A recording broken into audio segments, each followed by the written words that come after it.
आज यही Johnson and Johnson आपके साथ सुर्खियों में है। पता है किस लिए?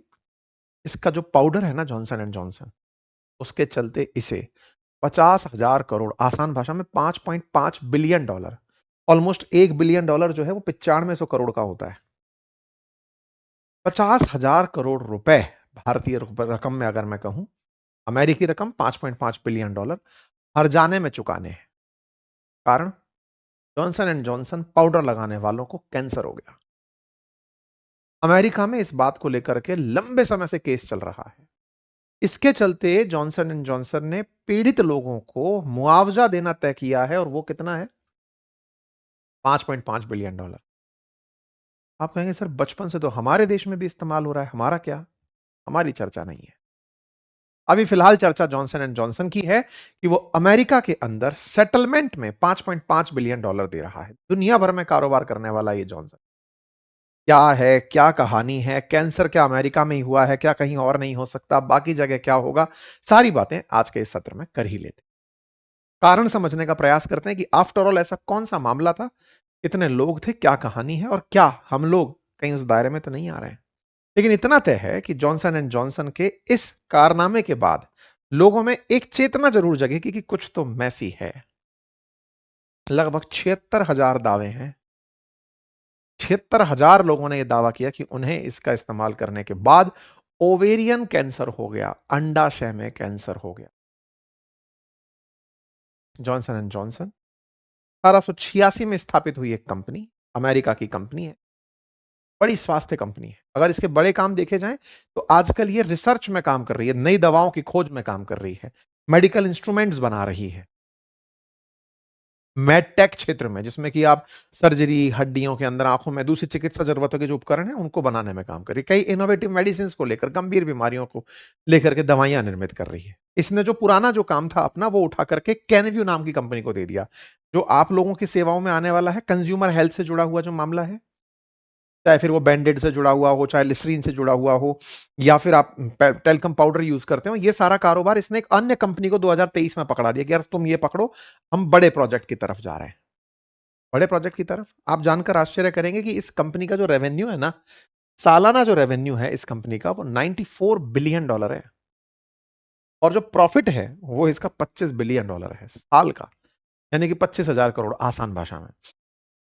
इस कंपनी ने, मतलब 25 क्या, 2.5 लाख करोड़ हो गया, सॉरी।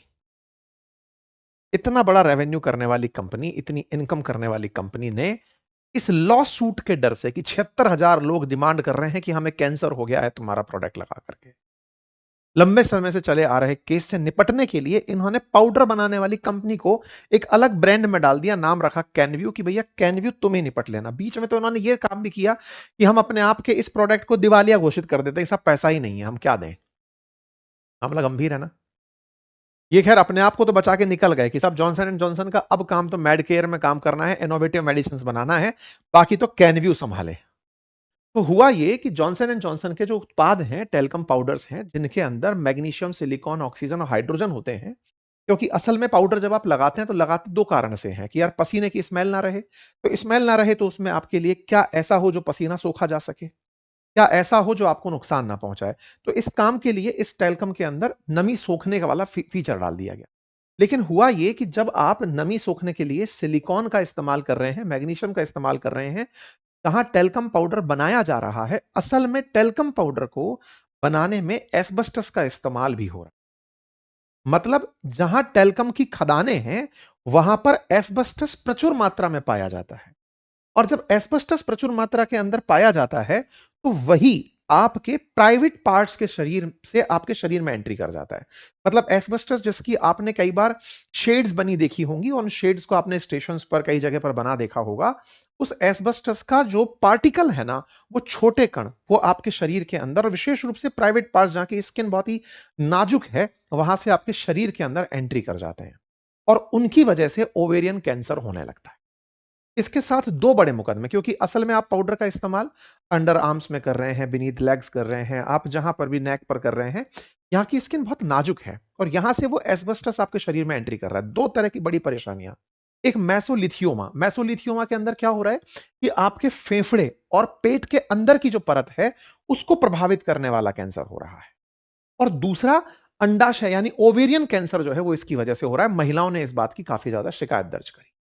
जॉनसन एंड जॉनसन दशकों से बचता आ रहा था कि नहीं नहीं हम ऐसा नहीं करते। आजकल तो इन्होंने इसका तोड़ निकाल दिया। एस्बेस्टस की जगह कॉर्न स्टार्च यूज करते हैं ये, ताकि कोई इसका बवाल ही ना रहे कि नहीं साहब हम तो एडिबल चीजें यूज कर रहे हैं।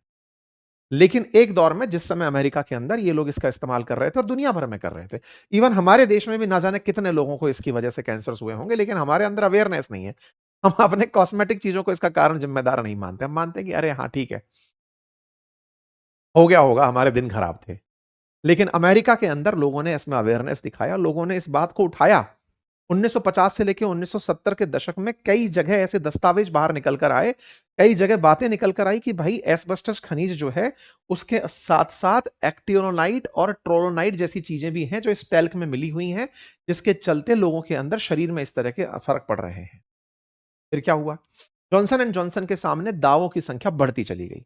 इतनी बढ़ती चली गई कि क्योंकि किसी ने बचपन में लगाया था तो बड़े होकर के उसको ये रिएक्शंस दिखाई दिए। तो अब समझिए कि कोई 20-50 साल पहले से चला आ रहा मामला है। लोगों को ऑब्जर्व होने लगा, बचपन से जॉनसन बेबी होते आए हैं सब तो। अब होते आ रहे हैं तो उसका असर आपको लॉन्ग रन में दिखना शुरू हुआ, और जब लॉन्ग रन में दिखना शुरू हुआ तो लोग कोर्ट पहुंचना शुरू हुए कि साहब हम ये लगाते थे और हमें ये होना शुरू हुआ है और उसके पीछे का बड़ा कारण ये है। शुरुआत में जॉनसन एंड जॉनसन ने मानने से इनकार कर दिया, लेकिन धीरे धीरे कोर्ट्स इस पर संज्ञान लेने लगी। मामले निकल कर आने लगे। 2020 के अंदर 4.7 बिलियन डॉलर का मामला। फिर ये अब और एक बड़ी कोर्ट में गए, वहां इस मामले को क्वैश करवाने पहुंच गए। धीरे धीरे मतलब जूरीज ने इन बातों को अमेरिका के अंदर सीरियसली लेना शुरू किया और इसके ऊपर बिलियंस ऑफ डॉलर पेनल्टी ठोकना शुरू किया। इन्होंने प्रॉपर एक फर्म बनाई जिसको काम दिया गया कि तुम केवल लीगल मामले निपटाओ, लेकिन इनके ऊपर ये मामले खत्म होने का नाम ही नहीं ले रहे थे। सोचिए 70,000 लोगों ने इन पर दावे ठोक दिए कि इनकी वजह से हमें कैंसर हुआ है। 2500 लोग तो केस लड़ने पहुंचते हैं, मतलब एक प्रॉपर ऑर्गेनाइजेशन बन गया है जो कि केस लड़ रहा है कि हमारा कैंसर इनकी वजह से हुआ है। तो जॉनसन एंड जॉनसन ने कई तरह से जब तमाम प्रयास किए और पाया कि भाई हर दिन आप देख रहे हैं, हर दिन कोई ना कोई लिटिगेशन है, हर कोई महीना कोई खबर है, हर साल कोई खबर है। मतलब एक लिस्ट फहरिस्त बनकर आ गई जहां कंपनी से क्लेम मांगा जा रहा है कि इतना पैसा दो, सामने वाले को इतना नुकसान हो गया। ये इस मामले से निपटने के लिए तमाम प्रयास किए, एक मामला जीतते फिर कोर्ट में जाते। इससे इनके ब्रांड को हर दिन नुकसान हो रहा था। मतलब अगर ये मामला 10 साल से चला आ रहा है तो 10 साल से हर बार जब भी ये खबर आए इनके ब्रांड की वैल्यू धाड़ से फिर नीचे आ जाए। इस चक्कर में पहले तो उन्होंने जॉनसन एंड जॉनसन को पूरी तरह अलग किया कि सुनो ये काम अब केवल इनोवेटिव मेडिसिन बनाने का काम करती है, मेडकेयर में काम करती है, बाकी दूसरी कंपनी काम करती है। उस कंपनी को ये पूरा कारोबार दे करके फिर उससे कहा कि लिटिगेशन तुम्हें निपटो। और इसके बीच में इन्होंने बैंक्रप्सी तक फाइल करने के बारे में विचार किया कि सुनो हम एक काम करते हैं कि लिटिगेशन किसी एक कंपनी के माथे मंड देते हैं और कहते हैं कि साहब इनका पार्ट था, अब ये बैंकरप्ट हो गए। लेकिन कोर्ट ने माना नहीं।